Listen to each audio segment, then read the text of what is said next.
Just days after heightened U.S. military movement in the Middle East and sharp warnings from President Donald Trump, all eyes are now on Istanbul. Because on February 6th, two longtime rivals, the United States and Iran, are set to sit across the table again for talks that could decide whether diplomacy survives or conflict escalates. This meeting comes at a moment of extreme tension. Washington has ramped up its military presence.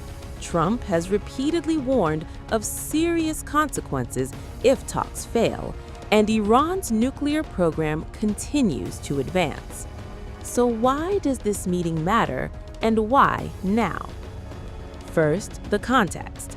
The talks are aimed at reviving negotiations over Iran's nuclear program, a file that has been stalled, derailed, and nearly destroyed multiple times over the past decade.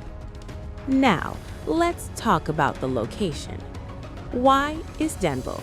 Why Turkey? Turkey has positioned itself as a neutral mediator, not allied enough with Washington to anger Iran, and not close enough to Iran to alarm the U.S. Istanbul also provides a secure and controlled environment, one that allows indirect talks to quickly turn direct if trust holds. And this is not Turkey's first time playing this role. It has hosted similar diplomatic efforts before. Now, who's at the table?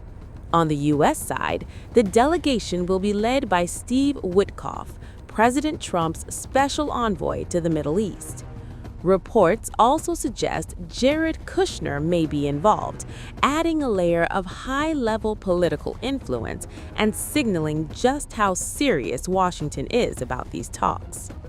From Iran, Foreign Minister Abbas Arabchi is expected to lead, with possible participation from top security officials, including Ali Larijani. Most notably, Iranian President Masoud Pezeshkian has ordered the resumption of talks, a clear signal that Iran is willing, at least for now, to engage. This is not just a two-country meeting.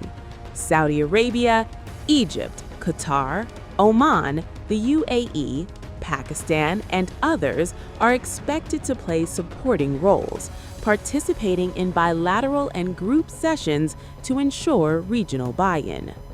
So what does the U.S. want? Washington is expected to push hard for strict limits on Iran's nuclear program. That includes suspending uranium enrichment beyond civilian levels, shipping Iran's enriched uranium stockpile out of the country, and expanded IAEA inspections. Missiles and Iran's support for regional militias like Hezbollah and the Houthis are likely to be addressed later, but the U.S. sees them as the same threat. Washington has made it clear: sanctions stay, pressure continues, and military options remain on the table if talks collapse. Now, Iran's side. Iran wants economic relief. Its economy has been crushed by years of sanctions. Tehran is seeking sanctions easing and recognition of its right to a peaceful nuclear program. Iran is open to a framework for continued talks, not ultimatums, and has signaled flexibility, including temporary nuclear suspensions if real concessions are offered.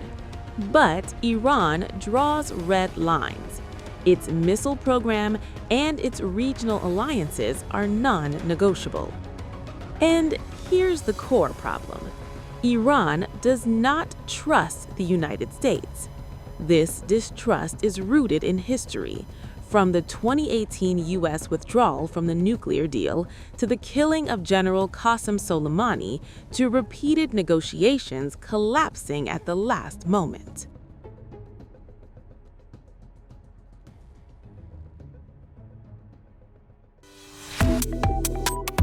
Subscribe to One India and never miss an update. Download the One India app now.